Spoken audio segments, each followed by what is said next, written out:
So let us solve this statically indeterminate beam using three-moment equation. So for this, now we have a continuous beam, A, B, C. So we have a concentrated load of 150 Newton and a varying load of 300 Newton per meter. So for this example, we are tasked to find for the reactions. So hanapin natin yung value ng reaction at A, your reaction at B, and your reaction at support C. So to solve for those reactions, we will going to apply yung three-moment equation natin. So for the first step of the three-moment equation, we need to consider 3 points. So for this, we will going to consider yung points A, B, and C natin. So we have 3 points, points A, B, and C.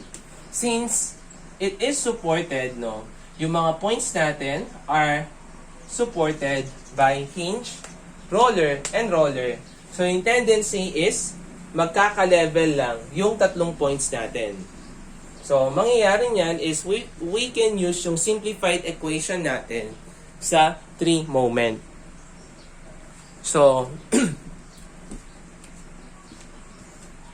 using three-moment equation, TME, let's consider A, B, C. So we will use the simplified equation na MA L1 plus 2MB L1 plus L2 plus MC L2 plus 6A1 times A1 bar all over L1 plus 6B 6A2 B2 bar all over L2 is equals to 0. So for this, hanapin muna natin yung value ng MA natin. So the value of your MA, so wala naman tayong moment at A, so that will become 0. So laging 0 yan for exterior hinge or support or roller. Hinge or roller. Next naman, what is the value of your moment at B? So, meron tayong moment dyan kasi nga, nandito siya sa gitna, nakapagitna siya. And what is the value of your moment at C? So, yung value ng moment at C natin is equal to 0 kasi nga, exterior hinge or roller siya.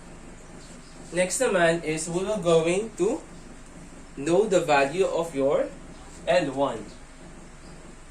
So, yung L1 natin, that is the distance between AB, segment AB. So, that is equal to 4 meter. So, how about the value of your L2? That is the distance of segment BC natin, which is equal to 6 meter. So, ngayon, meron na tayong values ng MA, MB, MC, L1, L2. So, kailangan nating malaman yung values ng three-moment factor natin. So, eto na lang yung isosolve natin para masolve na natin yung value ng moment natin sa B. So, first, let us consider yung segment AB natin. So, yung segment AB natin, so we have, so meron tayong dito na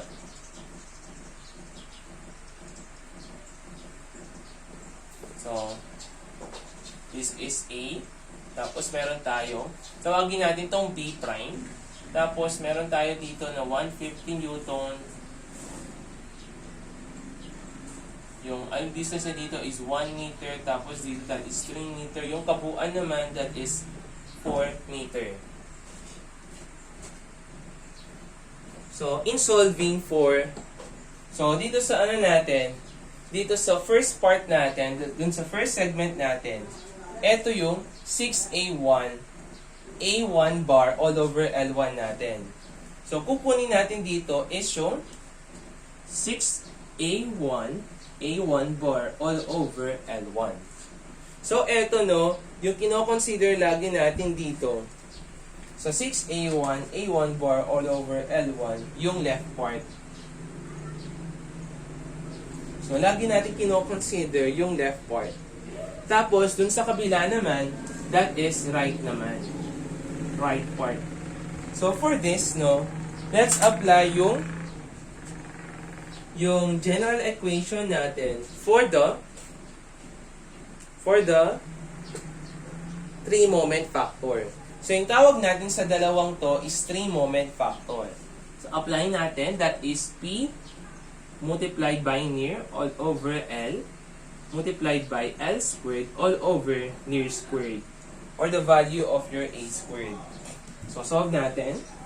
So, P. So, yung value ng P natin dyan is 150 Newton multiplied by A. So, yung A naman, since kino-consider natin, is the left part. And yung left part natin dito is yung point A. Kasi yung right part natin, etong sa point B naman. So, yung left part natin dito is yung point A natin, or the left point.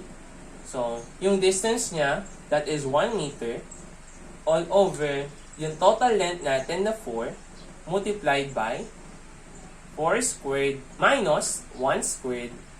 So, you will have a value of the 3-moment factor na 6A1 multiplied by A1 bar all over L1, which is equal to 562.5. So, susunod naman is, we will going to consider yung BC natin. So, yung BC natin, let us consider that.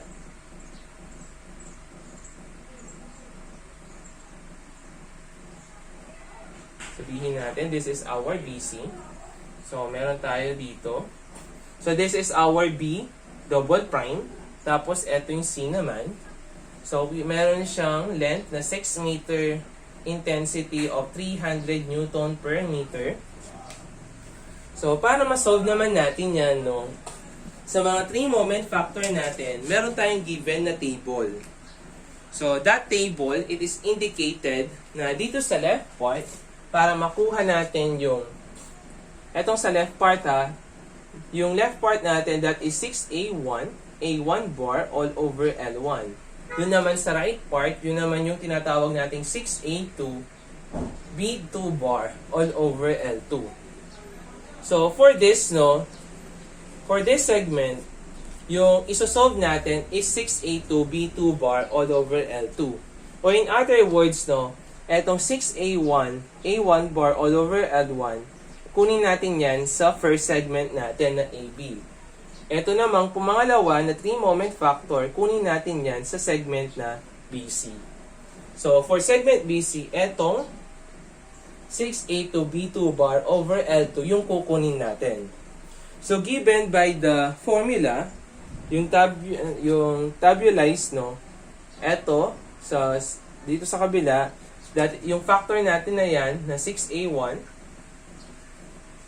yung given dyan is 8WL cube all over 16.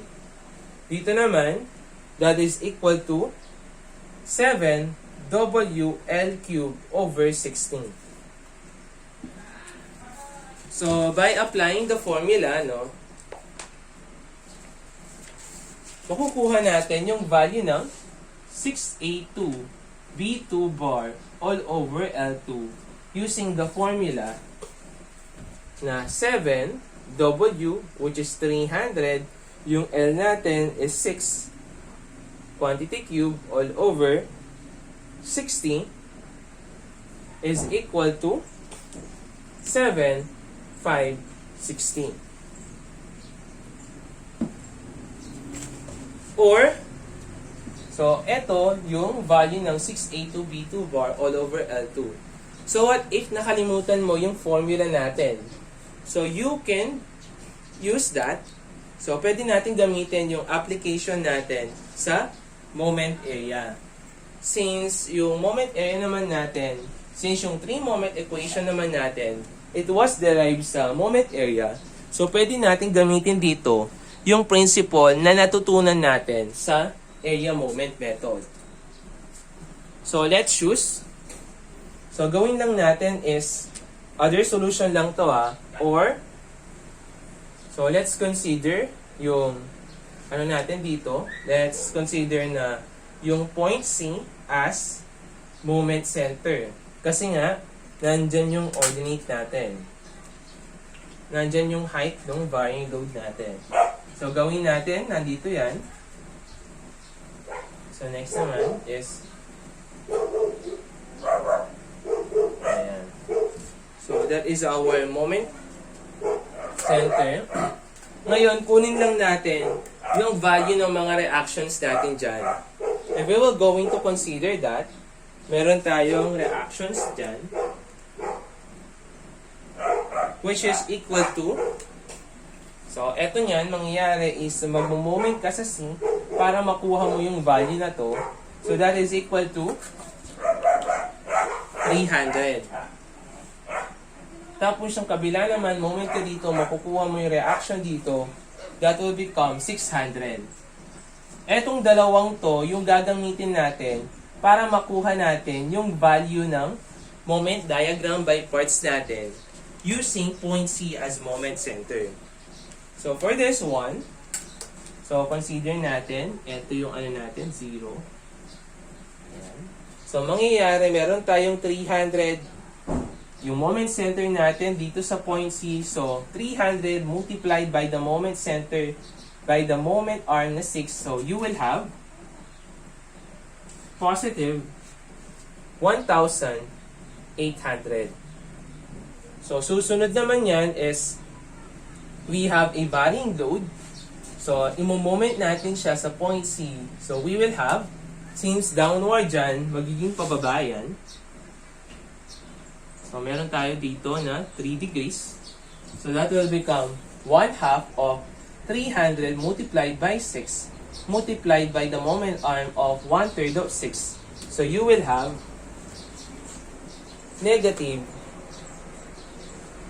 1,800.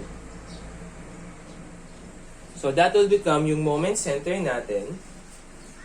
So para makuha naman natin yung, so kunin muna natin dito is yung A2 B2 bar natin. So yung tendency niyan is yung area ng moment diagram by parts natin. So i-moment natin siya dito sa point C natin. So mangyayari niyan is makukuha natin yung value ng B2 bar natin. So yung bawat centroid ng moment diagram by parts natin, i-moment natin siya with respect dito sa point C natin. Kasi yung point C natin, ito yung moment center na ginamit natin. So for that part, unahin muna natin yung moment diagram natin na triangular. So that will become 1/2 of 6 multiplied by 1,800 multiplied by the moment arm of 1/3 of 6. So yung 6 natin, that is yung length natin, minus 1/4, kasi nga area ng spandrel, of 6 multiplied by 1,800 multiplied by the centroid of 1/5 of 6. So you will have a value of A2 B2 bar, which is equal to 7,516. Ngayon naman, para makuha natin yung 6A2 B2 bar all over L, so lagay lang natin. So yung 6, yung A2 B2 bar, that is equal to 7,516. Tapos yung value ng L natin, yun naman yung length ng segment BC natin, which is equal to 6. So that will become 7,560. So, ito yung magsisilbing value ng 6A to B2 bar natin.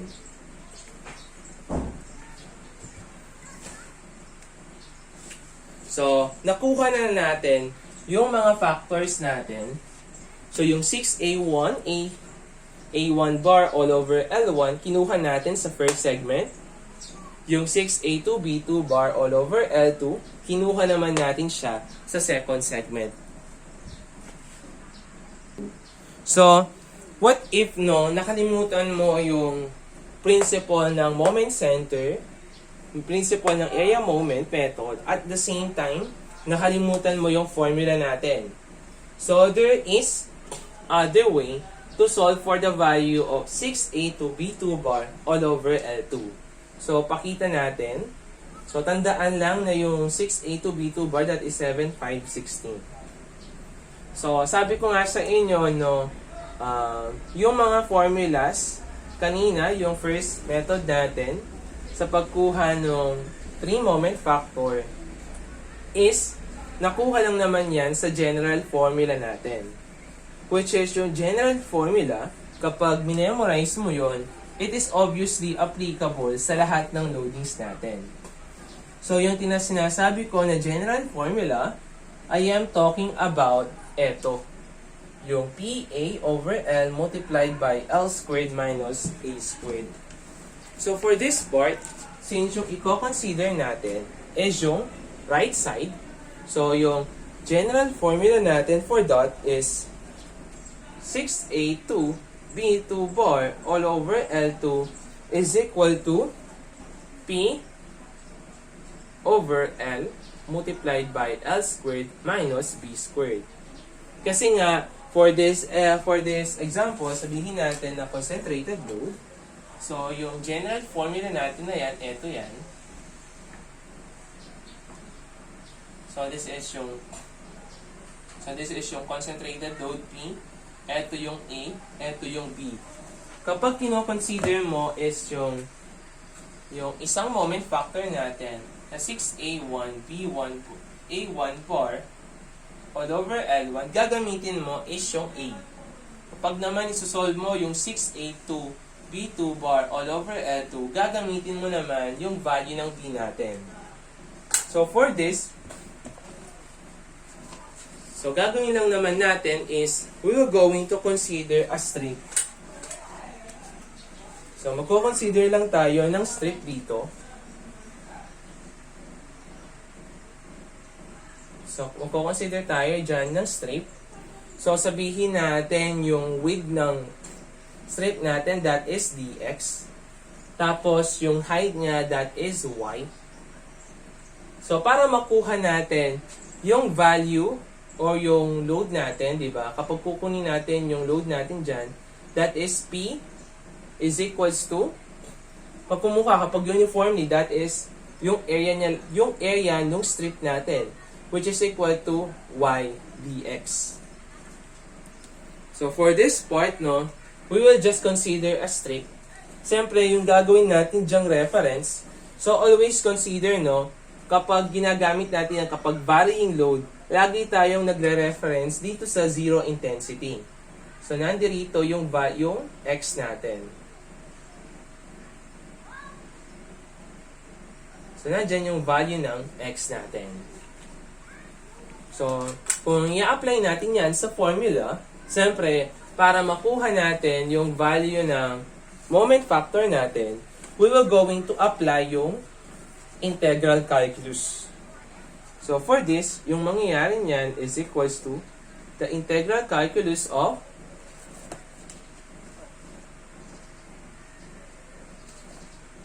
that is yung the integral calculus of P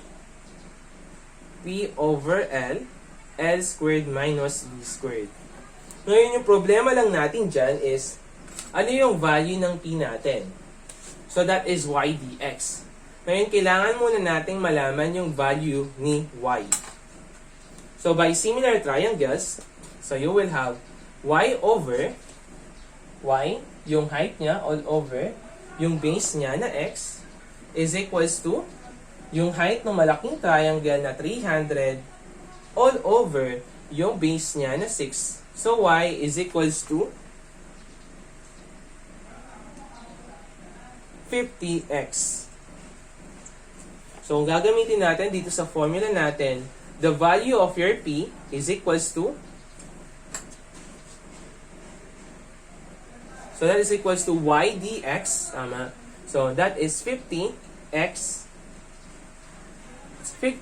dx. Yun yung value ng p natin. How about yung value ng b naman natin?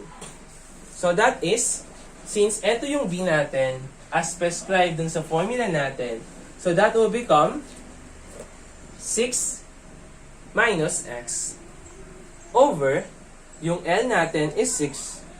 So, multiply by 6 squared minus 6 minus x quantity squared. So, yung problema lang natin dito is yung mga limits natin. Yung x natin, nag-start siya sa b, which is equal to 0. Tapos, nag-end naman siya dito sa dulo, which is equal to 6. So, kung ilalagay nyo yan sa calculator ninyo, makukuha ninyong value for the 3-moment factor is 7, 5, 16. So, yan lang naman yung application natin sa pagkuha ng 3-moment factor. So, kapag nakuha mo na yung 3-moment factor natin, we will just substitute yung mga values natin dito sa 3-moment equation natin to solve for the value of your moment. So, for this, we will going to solve for the value of your moment. So, MA is equals to 0. So, 0 plus yung 2MB natin. The value of your L1 is 4 plus 6 plus yung MC natin is 0.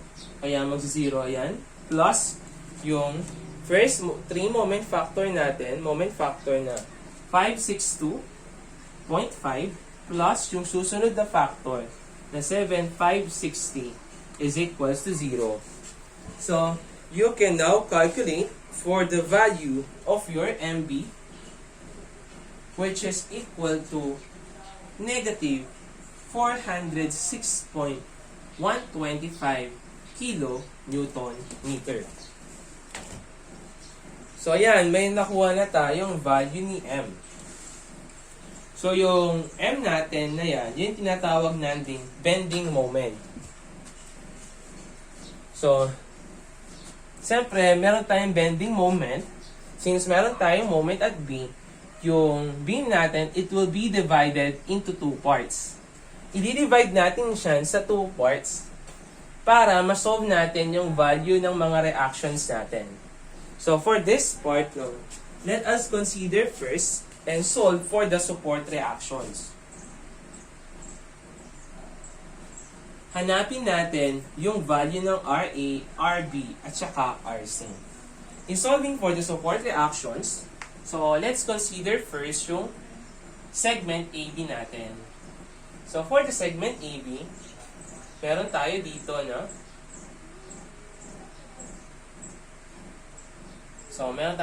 RA. Tapos, dito naman, we have yung RB prime. Kasi ito yung B prime natin. Next naman, meron tayo dito na 150 Newton.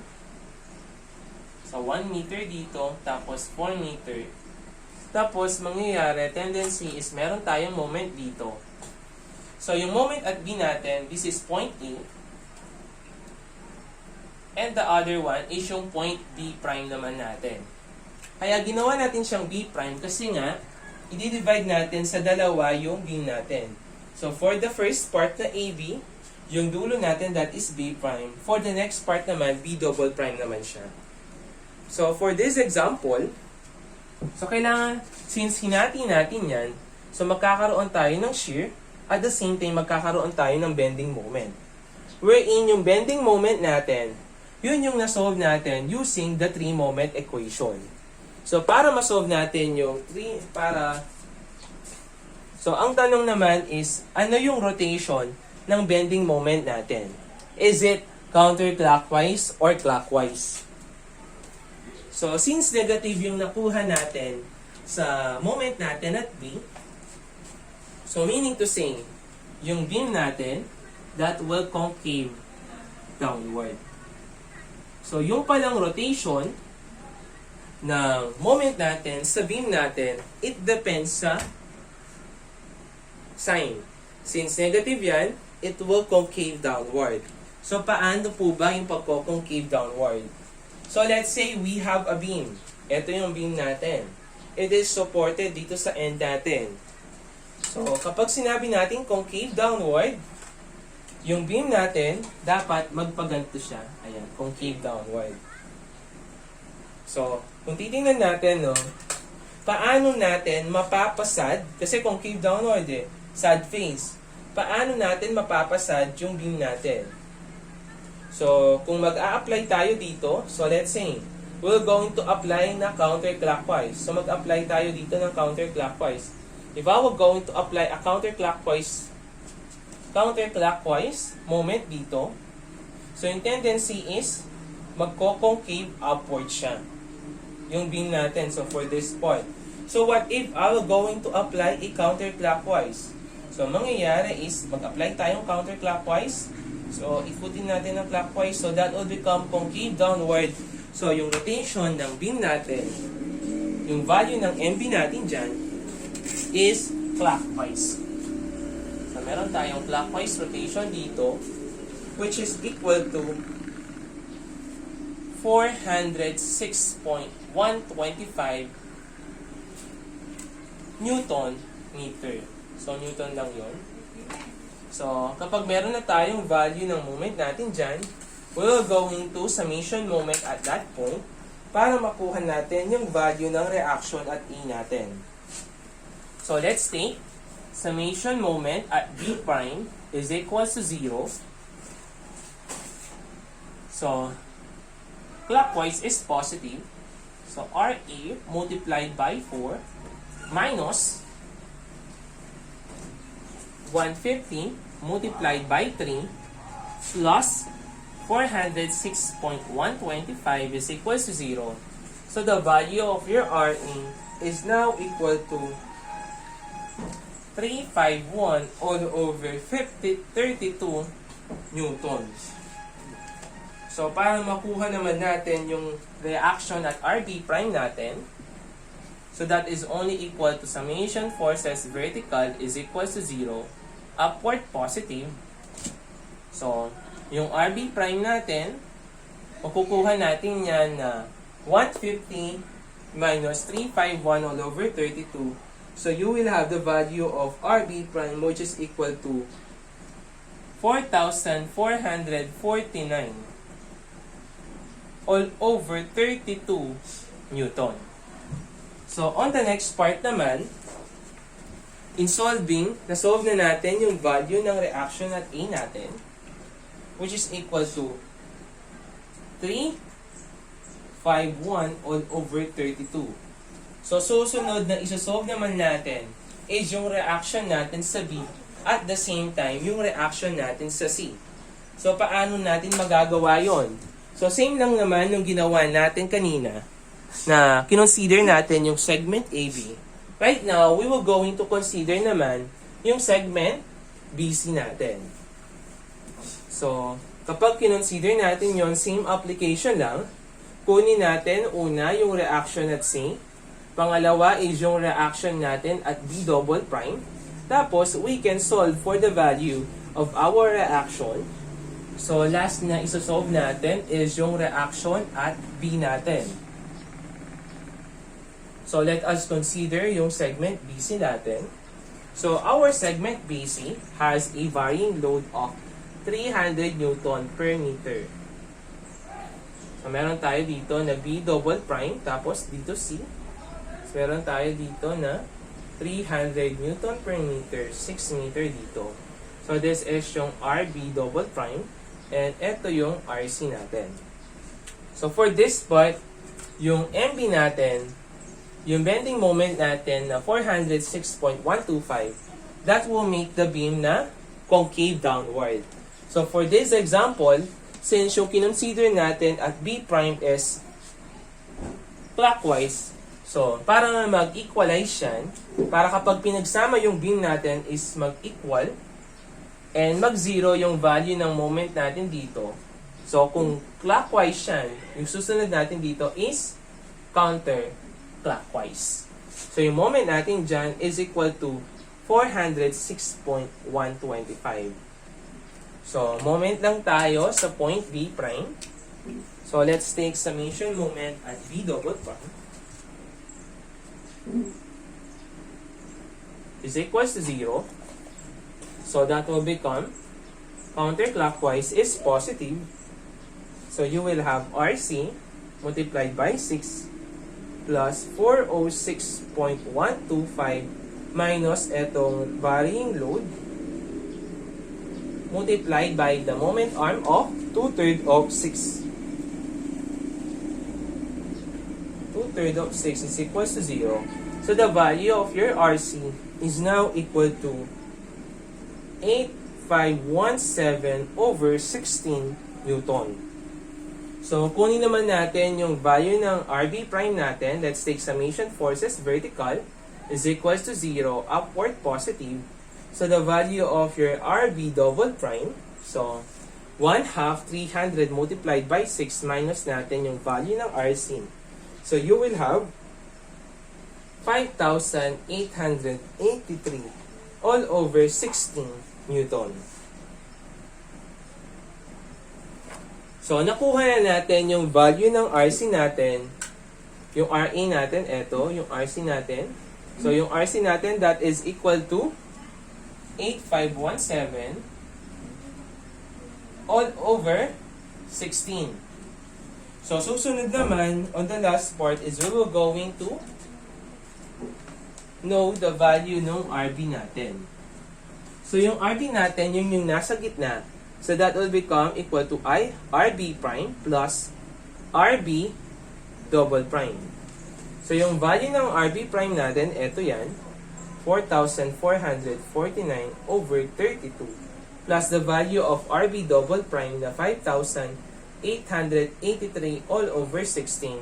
So the value of your RB is now equal to 16,215 all over 32 Newton. So nakuha na natin yung value ng tatlong reaction natin dito sa continuous beam. 16,215 all over 32. So using three-moment equation, so mas madali yung approach natin dealing with statically indeterminate beams. To solve naman, if kung tama ba yung mga reactions na na-solve natin, so we can consider the whole structure. So considering whole structure,